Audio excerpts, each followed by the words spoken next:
who wants to make India fight a war has just got to do one attack in India. मतलब आपने पूरी की पूरी power आतंकवादियों को उठा के दे दी कि भैया आपको युद्ध चाहिए ना, आप एक अटैक कर दो, युद्ध हो जाएगा. It's craziness. You have taken the entire idea of deterrence and turned it upside down. Right? So today, no, one second, you're laughing. Tell me something. The next terror attack that happens, what will you do? What will you do? You'll attack Pakistan again? So now, the moment they know that you're going to attack Pakistan, they just have to do a terror attack and they know you're going. So, this government is clueless even about what deterrence means. Right? This government is clueless about what political will means. This government is clueless about what it means to let the army, air force, navy fight. That's the reality of the situation. Now, I said in this house, standing right here, about 3-4 months back, and they laughed at me. They laughed at me. I said that please understand that India's biggest foreign policy challenge has been to keep Pakistan and China separate. And I said here that I am sad to say that you have destroyed the single biggest, most important goal of Indian foreign policy. China and Pakistan are fused like this. Okay? Now let me tell you what that means. Let me tell you what that means. It means, sir, अगर आप समझना चाहते हैं मैं समझा दूंगा थोड़ी देर बाद. Please. समझा दूंगा सर. Please, आप समझा दूंगा तो बैठ जाएंगे sir. Don't worry, I am ready to do it.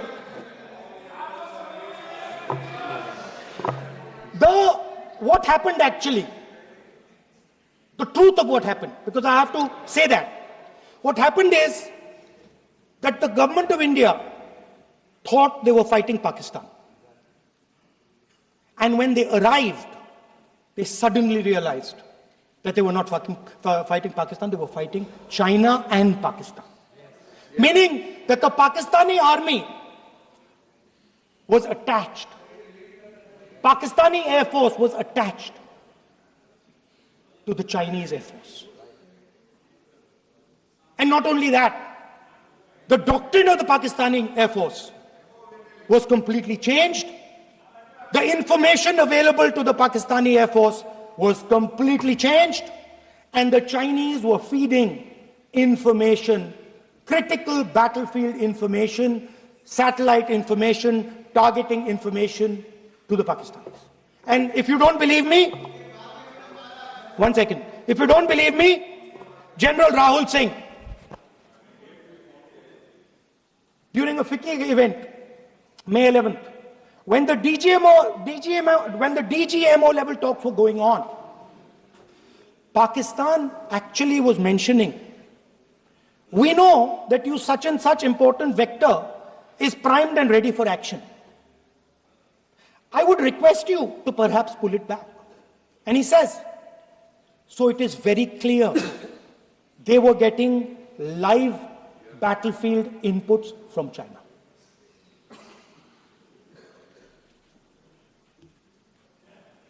If you had listened to me here, you would not have lost those 5 planes. If you had listened to me and you had said that yes, the Chinese and the Pakistanis are fused.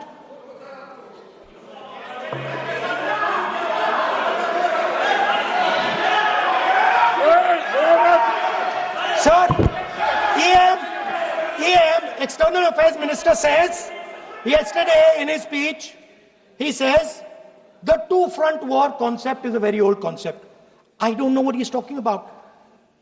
The two-front war concept is gone. It doesn't exist anymore. There is now a unified front concept where there is only one unified single front and war is going to be held on multiple domains: space, electromagnetic, cyber, undersea, air, space, air, land, sea. So he does not even understand the basics of warfare. He's talking about two front. That ship has sailed long ago.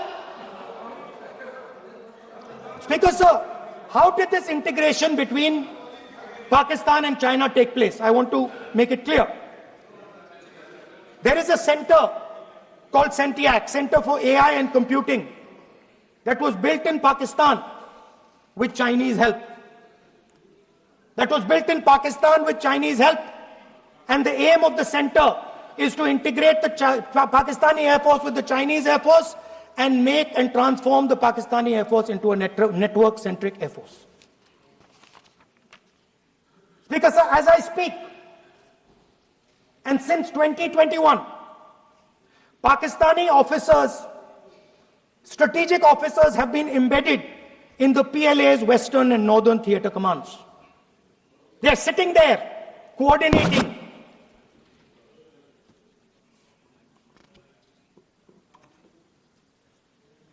So it is important to understand that you did not have political will, that you did not give freedom of maneuver, but there is another problem.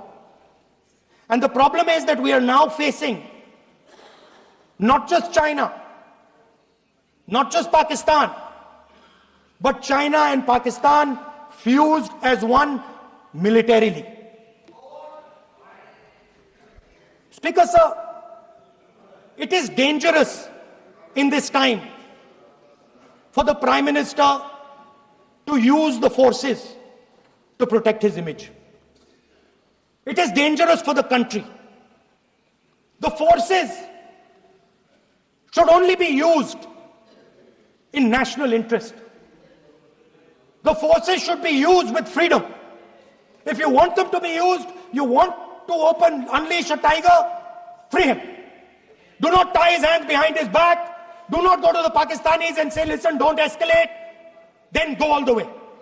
Then fight properly and defeat them once and for all. Don't have President Trump tell you that I have stopped the war 29 times. Have the courage to tell him, no, to hell with you. You can't stop any war. We're going to fight.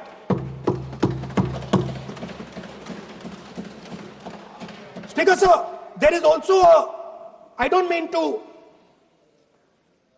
keep mentioning External Affairs Minister, but it comes up because he's central to this discussion. I want to finish by telling you about something he said that shows the complete bankruptcy of the foreign policy of this government. Please remember that not a single neighboring country, not a single country condemned Pakistan. Not one. They condemned terrorism, they didn't condemn Pakistan. This is something that he didn't say. Now listen to what he has to say. And this shows you the mindset of these people. This explains why in his entire discussion yesterday of 1 hour, the defense minister did not say the word China. This explains it. And let me read the quote from the External Affairs Minister. Look, China, are the bigger economy. What am I going to do? As a smaller economy, am I going to pick a fight with the bigger economy? It is not a question of being reactionary. It is a question of common sense. Meaning he is scared. And this is the point. The point is that we are now facing in front of us Chinese and Pakistani fusion.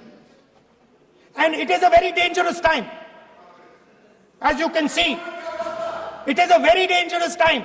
And we cannot afford a Prime Minister who does not have the courage to use the army the way it has to be used. We cannot afford a Prime Minister who does not have the guts to say from here that Donald Trump is a liar. He didn't stop India from fighting. Okay. He's lying about the planes. Okay. We need a Prime Minister who completely frees the army, frees the Air Force, frees the Navy and says, go, khatam karo kaam ko, like Indira Gandhi did. Thank you, Speaker, sir. I'd like to end by saying this entire discussion is about the people who died in Pahalgam. It is a tragedy, and it was very disturbing to me, again yesterday, where they were talking about everything. They were talking about Pakistan, they were talking about everything, but they did not mention the people who died in Pahalgam. So let me finish. Finishing.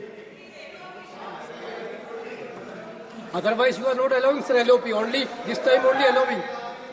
Other time, mic is not allowed. Sir, do not allow India to be reduced to a battlefield where large powers are fighting. We have to navigate. We have to protect our interest. Second, to the Prime Minister, the nation is above your image, above your politics, and above your PR. The forces are above your PR, your image, and your politics. Have the humility to understand that. Have the dignity to understand that. And do not sacrifice the armed forces and national interest for your own petty political gains. Thank you, sir.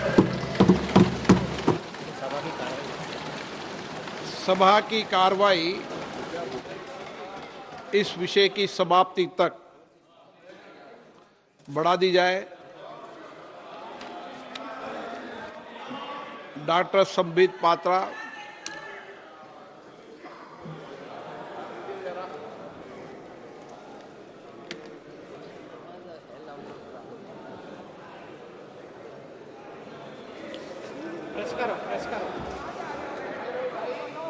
अरे बैठो सुनो। वो भी press करो। हाँ, हो गया। माननीय सभापति जी, आपका बहुत बहुत आभार व्यक्त करता हूं। आपने इस महत्वपूर्ण विषय पर मुझे अपने वक्तव्य को रखने के लिए यहां आज्ञा प्रदान किया है। मैं आज